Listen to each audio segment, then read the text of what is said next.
Tem histórias que desafiam a lógica, deixam perguntas no ar e até hoje ninguém conseguiu explicar direito. No Brasil, esses mistérios renderam investigações, teorias malucas e muitos desses casos continuam sem um desfecho. Alguns chocam, outros intrigam e todos prendem a atenção do começo ao fim, e é exatamente isso que você vai ver aqui hoje. Eu sou o Pockey e o vídeo de hoje é Maiores Mistérios Sem Solução do Brasil.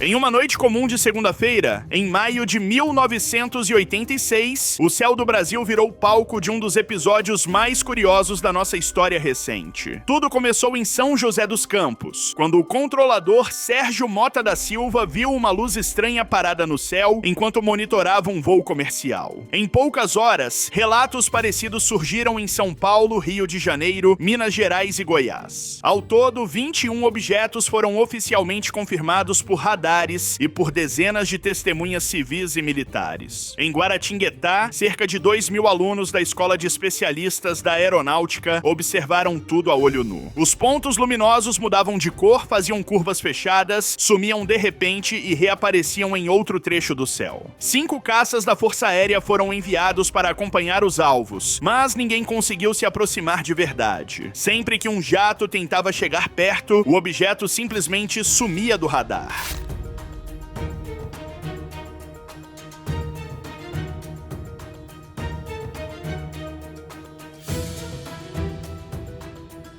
Pilotos de aviões comerciais também relataram medo a bordo ao ver as luzes se aproximando. Em um dos casos, o objeto chegou a ficar na rota de uma aeronave que vinha de Londrina para São Paulo. Dias depois, o próprio ministro da Aeronáutica confirmou em coletiva que os objetos existiram e que não havia explicação técnica para o que aconteceu. Anos mais tarde, documentos oficiais reforçaram que os alvos eram sólidos e com comportamento inteligente. Até hoje, ninguém sabe ao certo o que cruzou o céu naquela noite. E é justamente esse mistério que ainda deixa muita gente certa de que existe algo lá fora no universo.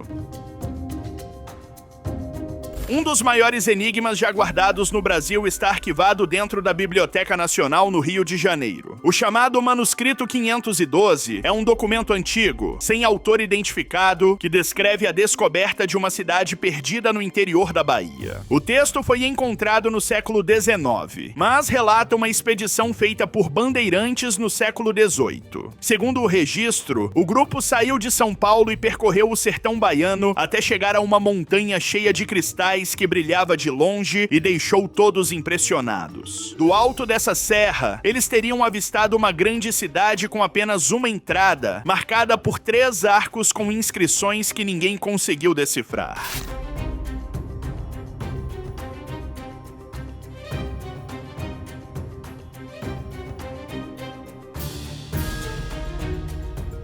O que mais chamou a atenção foi o estilo das construções. A arquitetura não lembrava nada que se via no Brasil daquela época. Os prédios estavam vazios, sem sinais de gente vivendo ali. Em uma praça havia uma estátua de um homem sobre uma coluna negra, apontando para o norte. Ao redor surgiam relevos com figuras estranhas, parecidas com corvos e cruzes. Um rio cortava a região e levava até uma cachoeira, onde o grupo encontrou sepulturas com inscrições curiosas e até uma moeda de ouro que ninguém soube explicar de onde vinha. Até hoje, ninguém conseguiu localizar essa cidade misteriosa. Existem teorias que vão de antigos vikings até influências da África medieval. O manuscrito segue guardado e o mistério continua sem resposta. No alto de um morro em Niterói, em 1966, 2 técnicos em eletrônica foram encontrados de um jeito que ninguém conseguiu explicar até hoje. Manuel Pereira da Cruz e Miguel José Viana estavam deitados no Morro do Vintém, vestindo ternos, capas impermeáveis e algo ainda mais estranho: máscaras de chumbo usadas contra a radiação. Perto do material encontrado havia uma garrafa de água vazia, 2 toalhas e um caderno com anotações cheias de números e símbolos técnicos. técnicos. O detalhe mais intrigante era um bilhete com horários e instruções curtas falando sobre ingerir uma cápsula, proteger metais e aguardar um sinal usando a máscara. Até hoje, ninguém conseguiu dizer com certeza o que aquilo significava. A perícia não encontrou sinais de luta no local. Também não foi possível identificar substâncias no organismo dos dois por causa do estado avançado de decomposição. Para piorar, nem mesmo a causa exata da morte pôde ser determinada.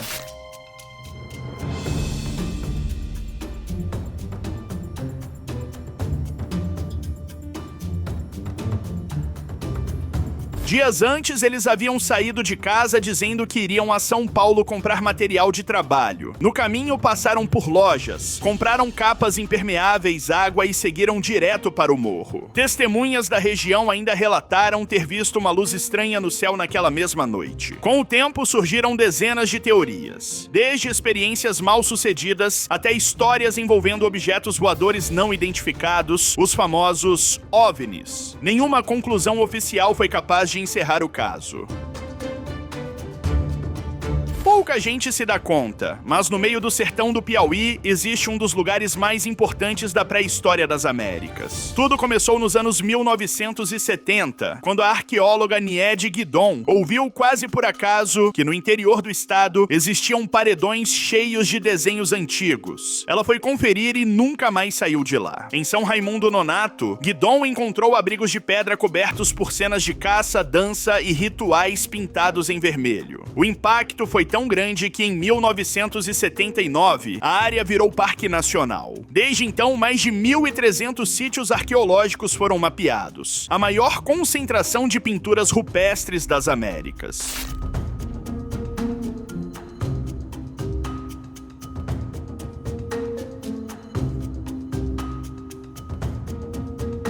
O que realmente mudou tudo foram as descobertas sobre a idade desses vestígios. Durante anos, a ciência dizia que o ser humano só tinha chegado ao continente há cerca de 11.500 anos, pela região do atual Alasca. Só que no Piauí apareceram indícios cada vez mais antigos. Primeiro 30 mil anos, depois 58 mil, até surgirem sinais que apontam para ocupações de até 100 mil anos atrás. Essas datas causaram uma baita discussão entre pesquisadores. Alguns defendem uma chegada pelo sul, outros seguem com a tese da Ásia. Escavações no Chile, no México e nos Estados Unidos também passaram a enfraquecer a teoria mais tradicional. Mesmo com tanta importância, o parque sofre com falta de verba, estrutura precária e pouco apoio. Um gigante para a ciência, mas quase invisível para o próprio país.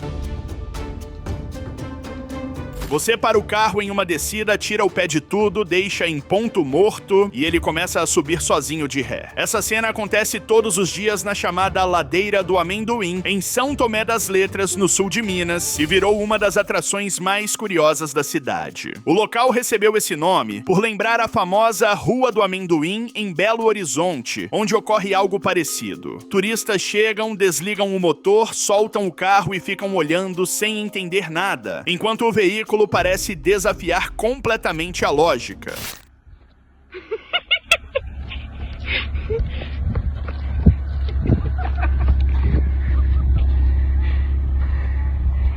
Quem costuma explicar o fenômeno aos visitantes é o guia e historiador Júlio Mendes. Segundo ele, a ladeira fica sobre a Gruta do Carimbado, que carrega a lenda de ter um portal ligado a Machu Picchu. Para Júlio, a energia da gruta seria responsável por esse efeito que mexe tanto com a cabeça de quem testa. A descoberta da ladeira foi por acaso, no começo dos anos 1980, quando o escritor oriental Luiz Noronha, o Tatá, teve um pneu furado ali. Ao sair do carro sem puxar o freio de mão, viu o veículo começar a subir de ré. Se é energia misteriosa ou um truque da paisagem, ninguém chegou a um acordo. Mas quem passa por ali quase sempre vai embora com mais perguntas do que respostas.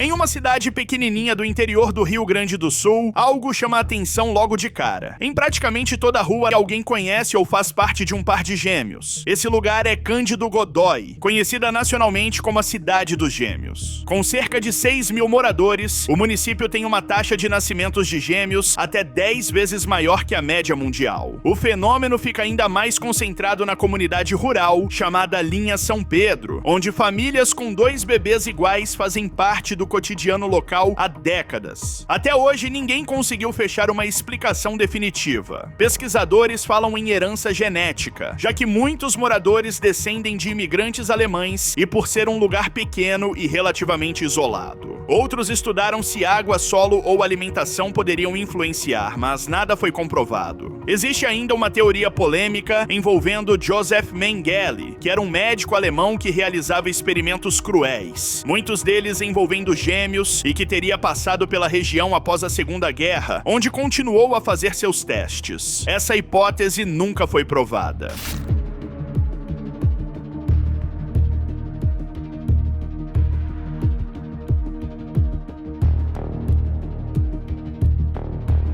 A cidade resolveu transformar o mistério em identidade. Criou o Museu dos Gêmeos, organiza encontros temáticos e recebe turistas, curiosos e pesquisadores do mundo todo. Hoje, mais de 100 pares já foram documentados por lá. Em média, a cada 10 nascimentos, pelo menos um costuma ser de gêmeos. Em algumas famílias, isso aconteceu por várias gerações seguidas. Entre ciência, herança e perguntas sem resposta, Cândido Godói segue sendo um dos casos mais curiosos do Brasil. E tudo indica que esse enigma ainda vai durar muito tempo.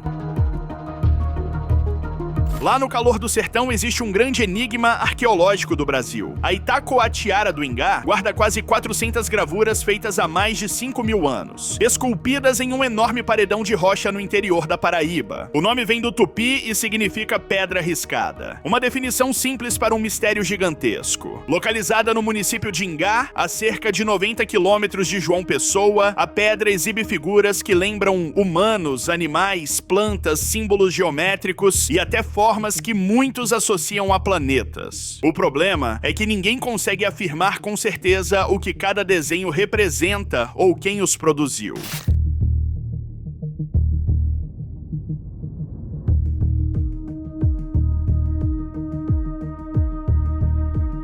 A perfeição das gravuras deu origem a teorias curiosas. Enquanto a ciência aponta que povos antigos usaram seixos, areia e água para polir a rocha ao longo de décadas, parte da população acredita que suas marcas seriam obra de visitantes de outro mundo. O mistério também alimentou lendas sobre tesouros escondidos e seres encantados, o que por muitos anos causou atos de vandalismo. Em 1944, o local foi tombado pelo Instituto do Patrimônio Histórico e Artístico Nacional, tornando-se o primeiro sítio arqueológico pré-histórico protegido oficialmente no país. Mesmo assim, ainda enfrenta desafios de preservação. A Itacoatiara do Ingá segue como um enigma que atravessou milênios e continua desafiando quem tenta decifrar seus símbolos.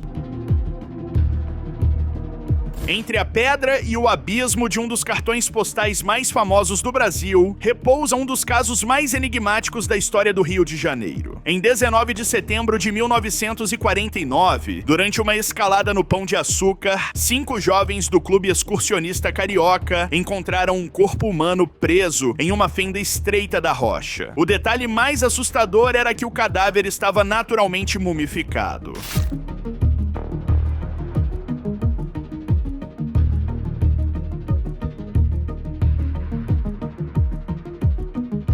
A descoberta aconteceu durante a abertura de uma nova rota de escalada, que mais tarde ficaria conhecida como Chaminé Galote. Primeiro surgiu um sapato feminino abandonado na trilha. Horas depois, um dos rapazes se deparou com o corpo preso pela garganta na rocha, com cabelos longos que se moviam ao vento. O choque foi imediato, e a escalada foi interrompida. No dia seguinte, com o apoio da polícia e do Instituto Médico Legal, o corpo foi retirado. O laudo revelou que se tratava de um homem de aproximadamente 35 anos, sem ferimentos aparentes e sem documentos. A mumificação teria ocorrido por ação da maresia e do ambiente seco da rocha. Nenhum parente apareceu para reconhecer o corpo. As hipóteses variaram entre assassinato e até a possibilidade de a vítima ser uma pessoa em fuga. Décadas depois, nem mesmo a Universidade do Estado do Rio de Janeiro conseguiu esclarecer o caso por completo. O destino final da múmia também é incerto, mas tudo indica que tenha sido sepultada como indigente. Mais de 70 anos depois, o mistério da múmia da Galote segue sem respostas. Em uma noite aparentemente comum no Japão, um dos maiores mistérios da aviação brasileira começou a se desenhar. Em 30 de janeiro de 1979, um cargueiro da Varig decolou do Aeroporto Internacional de Narita, com destino ao Aeroporto Internacional do Galeão, com escala prevista em Los Angeles. A bordo estavam apenas 6 tripulantes e uma carga preciosa. O comandante era Gilberto Araújo da Silva, sobrevivente de um grave acidente aéreo ocorrido anos antes. Com ele viajavam 2 copilotos, o primeiro oficial e 2 mecânicos. O avião transportava obras raras do artista japonês naturalizado brasileiro Manabu Mabe, avaliadas em mais de $1 milhão.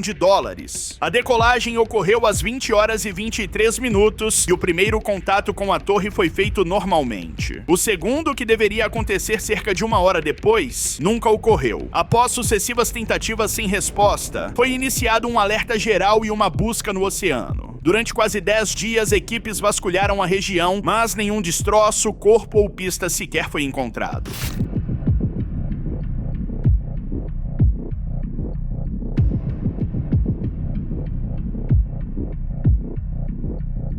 Sem qualquer evidência concreta, a investigação jamais conseguiu apontar uma causa definitiva. Entre as hipóteses estão sequestro, despressurização da cabine e até abatimento em espaço aéreo estrangeiro. Nenhuma pintura foi recuperada. Mais de 4 décadas depois, ninguém sabe para onde foi a aeronave do voo Varig 967.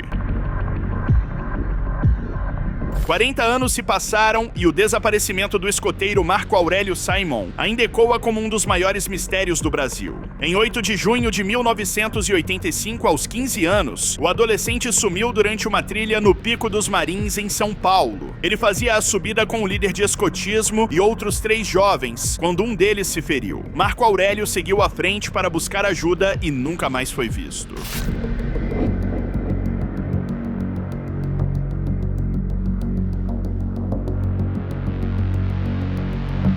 Nas semanas seguintes, mais de 300 pessoas participaram das buscas, entre bombeiros, policiais, mateiros e voluntários. A serra foi revirada por quase 1 mês, mas nenhum vestígio foi encontrado. As investigações iniciais foram encerradas em 1990 sem qualquer resposta concreta sobre o destino do escoteiro. O pai, o jornalista Ivo Simon, jamais abandonou a procura. Ao longo das décadas, percorreu diversas cidades em busca de pistas e afirma que nunca houve qualquer prova material da morte do filho. Para a família, a hipótese de fuga também sempre foi descartada. Em 2021, a polícia reabriu o inquérito após uma denúncia indicar que o corpo poderia estar enterrado na região. Novas escavações foram feitas, inclusive com o uso de cães farejadores, drones com radar, sensores no solo e até inteligência artificial, sob coordenação da Polícia Técnico-Científica. Nenhuma evidência humana foi confirmada. Mesmo após 4 décadas, as buscas continuam. O caso segue aberto, cercado por silêncio, esperança e perguntas sem resposta. Entre 2007 e 2008, uma sequência brutal de crimes transformou a cidade de Carapicuíba, em São Paulo, no palco de um dos casos mais perturbadores da crônica policial brasileira. 13 homens gays foram assassinados em uma área conhecida como Parque dos Patures, um local afastado, cercado por mata e frequentemente usado para encontros noturnos. O autor dos crimes nunca foi oficialmente identificado e passou a ser chamado pela imprensa de maníaco do arco-íris.